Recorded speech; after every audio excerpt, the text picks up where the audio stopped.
binigyang pugay ni Pangulong Ferdinand R. Marcos Jr. ang tatlong natatanging Pilipino na itinuturing na world travelers. Kabilang sa mga kinilala ng Pangulo sa isang courtesy call na ginawa sa Malacanang ay sina Odette Ricasa, ang unang Pinoy world traveler, Luisa Yu, Catch Medina at si Catch Medina Umanda. Binisita nila ang 173 bansa na miyembro ng United Nations. Isang tagumpay na wala pang 500 individual ang nakagawa.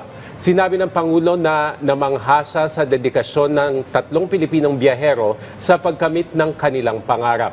Dagdag ng Pangulo, pambihira at iilan ang may kakayahang gawing ito.